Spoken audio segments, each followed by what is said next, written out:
Matric inter 2025 compartmental और scrutiny, number बढ़ाने का मामला, साल बचाने का मामला, दोनों का नोटिफिकेशन आ चुका है। देखिए इंटर का, ये स्क्रूटनी का नोटिफिकेशन आ चुका है और ये इंटर का जो है ना कंपार्टमेंटल एग्ज़ाम का फॉर्म भरने का जो डेट है वो भी आ चुका है।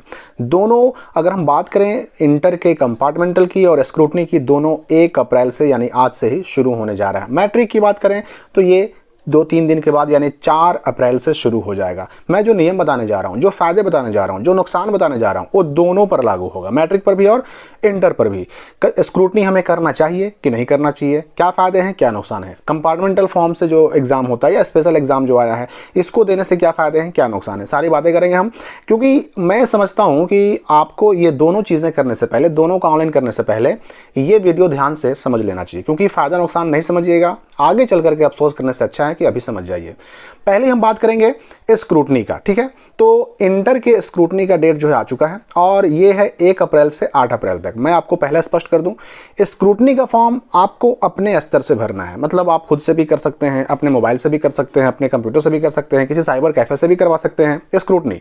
लेकिन जो कंपार्टमेंटल है ना, कंपार्टमेंटल का फॉर्म आप खुद से नहीं कर सकते, ये आपके उसी स्कूल से, उसी कॉलेज से भराएगा जहां से पहले आपने एग्जाम दिया था, फॉर्म भरा था, एडमिट कार्ड मिला था, वहीं से। मैं फिर से बता दूं कि मैं जो भी बता रहा हूं वो दोनों पर लागू होगा, मैट्रिक वालों पर भी और इंटर वालों पर भी। तो ये फॉर्म आपको 1 से 8 तक भरना है इंटर वालों को और 4 तारीख से भरना है मैट्रिक वालों को, ठीक है।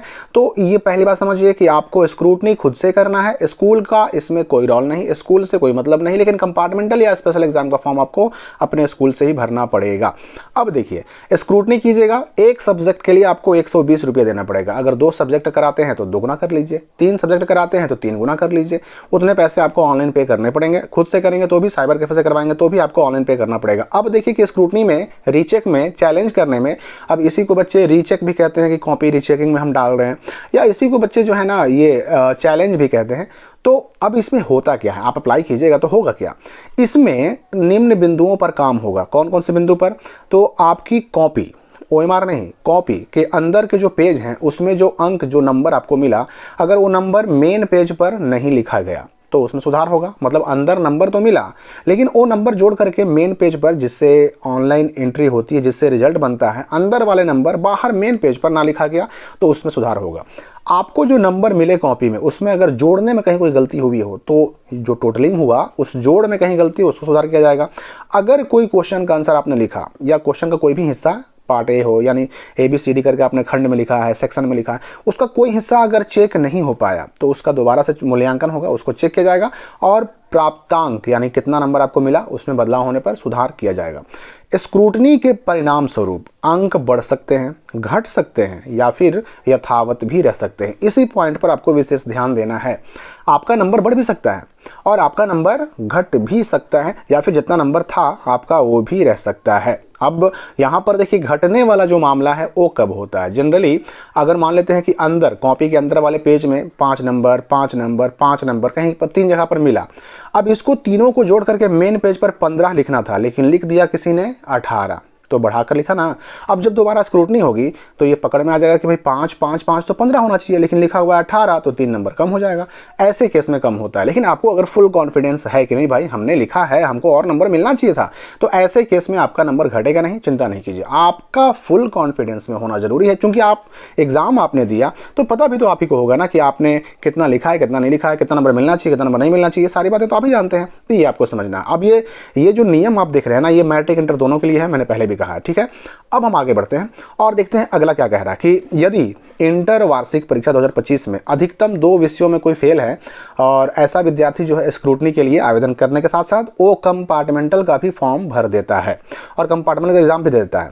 अब स्क्रूटनी का रिजल्ट तो भाई कंपार्टमेंटल एग्जाम के होते होते तक आता नहीं है, लेट हो जाता है। तो स्क्रूटनी का रिजल्ट जब आएगा उस वक्त मान लेते हैं उस विद्यार्थी का जो 2 सब्जेक्ट में क्रॉस लगा था, मान लीजिए कि वह 2 सब्जेक्ट में नंबर बढ़ गया, वो पास हो गया।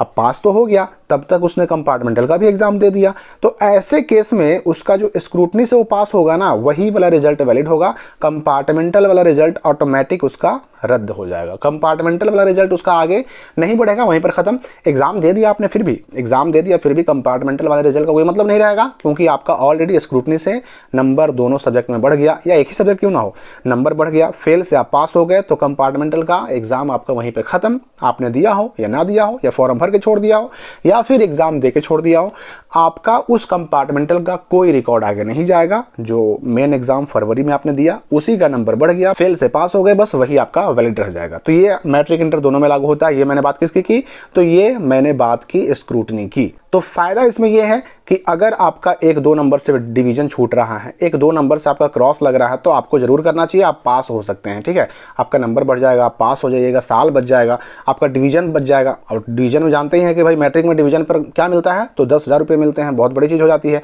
तो जो बच्चे 1-2 नंबर, 3 नंबर, 4 नंबर से अगर पीछे रह जा रहे हैं डिवीजन से या फेल होने से, वो जरूर करें। ठीक है, नुकसान की बात करें तो नुकसान बस वही है कि आपका जो है ना नंबर घट भी सकता है अगर आप फुल कॉन्फिडेंस में नहीं हो तो, इसके अलावा कोई नुकसान नहीं है। अब हम अगर कंपार्टमेंटल की बात करें तो कंपार्टमेंटल और स्पेशल दोनों एग्जाम हो रहा है, इसमें कौन कौन शामिल हो सकता है पहले आप ये समझ लीजिए। देखिए शामिल कौन हो सकता है, तो ऐसे बच्चे जिनका इससे पहले एग्जाम फॉर्म भरना छूट गया, 25 के लिए फॉर्म भरना था लेकिन फॉर्म नहीं भर पाए, उनका एग्जाम फॉर्म छूट गया, वो भर सकते हैं। ठीक है, ऐसे बच्चों को रिजल्ट में डिवीजन भी मिलेगा और डिवीजन से जो फायदा मिलता है वो भी मिलेगा।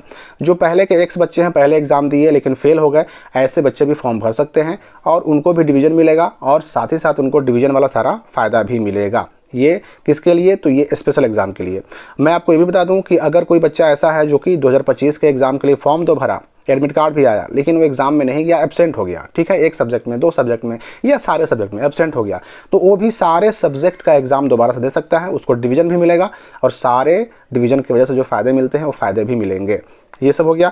इसके बाद अगर हम देखें तो बेटरमेंट के रूप में 2025 में जो बच्चा एग्जाम दिया है, 2025 का ही इंटर एग्जाम दिया, वो बेटरमेंट के रूप में इसमें नहीं भर सकता। ठीक है, 2024 में जो एग्जाम दिया था इंटर का, वो बेटरमेंट के रूप में, इंप्रूवमेंट के रूप में इसमें भर सकता है, लेकिन जो 25 में ही एग्जाम दिया वह इस स्पेशल एग्जाम में या फिर कंपार्टमेंटल वाला में वह बेटरमेंट या इंप्रूवमेंट के रूप में फॉर्म नहीं भर सकता है। वो कब भरेगा, तो 25 के बाद 26 वाला जो एग्जाम फॉर्म भराएगा उसमें भर सकता है।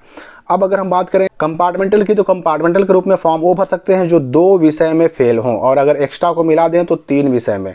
अगर मेन 3 विषय में फेल है तब तो आपको कोई फ़ायदा नहीं, आपको सारे सब्जेक्ट का एग्जाम देना पड़ेगा, और अगर आप 2 सब्जेक्ट में और एक एक्स्ट्रा में फेल हैं एडिशनल में, तब आप भर सकते हैं। ठीक है, इसके अलावा वैसे भी बच्चे जो इससे पहले कंपार्टमेंटल का एग्जाम दिए लेकिन फिर भी फेल हो गए तो वो भी भर सकते हैं। मैं आपको बता दूं कि देखिए 3 मौके रहते हैं, एक रजिस्ट्रेशन पर आप 3 बार फॉर्म भर के एग्जाम दे सकते हैं। अगर आप 1 बार 2 बार दे चुके हैं, 1 चांस बाकी है, 2 चांस बाकी है, तो भी आप फॉर्म भर करके और ये आप एग्जाम दे सकते हैं, अपना साल बचा सकते हैं। मैं बता दूं कि कंपार्टमेंटल का नुकसान क्या है, तो कंपार्टमेंटल एग्जाम देने से नुकसान ये है कि इसमें जो है डिवीजन की वजह से जो प्रोत्साहन राशि मिलता है वो नहीं मिलेगा।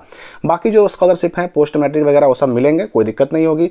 अब स्पेशल एग्जाम की अगर बात करें तो स्पेशल एग्जाम देने में कोई नुकसान नहीं है, उसमें डिवीजन भी मिलेगा और उसमें डिवीजन की वजह से जो फायदे मिलते हैं वो भी मिलेंगे, कोई नुकसान नहीं है। स्पेशल एग्जाम में कोई नुकसान नहीं, कंपार्टमेंटल में नुकसान यह है कि उसमें डिवीजन नहीं मिलता, और डिवीजन नहीं मिलता तो उसकी वजह से जो फायदे डिवीजन के मिलते हैं, खास करके प्रोत्साहन राशि नहीं मिलता है, मैट्रिक में भी और इंटर में भी। ठीक है, तो ये हो गया इसका फायदा और नुकसान। यहाँ पर मैं ये स्पष्ट कर दूं कि अगर कोई बच्चा प्रैक्टिकल 2025 के प्रैक्टिकल एग्जाम में ही एब्सेंट है तो वो जो है ना उसको सारे सब्जेक्ट का एग्जाम देना पड़ेगा। प्रैक्टिकल में एब्सेंट है तो सारे सब्जेक्ट का एग्जाम देना पड़ेगा, और अगर थ्योरी में एब्सेंट है तो केवल थ्योरी का ही एग्जाम देना पड़ेगा। मतलब प्रैक्टिकल जो उसने पहले दे रखा है उसी का नंबर इसमें मिल जाएगा, लेकिन जो प्रैक्टिकल ही नहीं दिया उसका अलग से प्रैक्टिकल भी होगा, सारे सब्जेक्ट का एग्जाम भी होगा, ये भी आपको ध्यान में रखना पड़ेगा। तो चाहे स्पेशल एग्जाम का फॉर्म भरना हो, मैट्रिक या इंटर का, आपको अपने स्कूल कॉलेज से मिलना पड़ेगा, लेकिन अगर स्क्रूटनी करना हो मैट्रिक या इंटर का तो आपको खुद से ऑनलाइन करना पड़ेगा, किसी साइबर कैफे से करवाना पड़ेगा। डेट मैं फिर से आपको बता देता हूं कि डेट आपका वही है, 1 से लेकर के 8 तक जो है इंटर का है, और 4 तारीख से 4 अप्रैल से मैट्रिक का शुरू होगा। तो आप इनमें से कौन सा फॉर्म भरने वाले हैं, स्क्रूटनी का भरने वाले हैं या कंपार्टमेंटल का भरने वाले हैं, या फिर आप जो है स्पेशल एग्जाम का फॉर्म भरने वाले हैं, कमेंट करके हमें भी बताइए। हम मिलेंगे अगली वीडियो में नए अपडेट के साथ।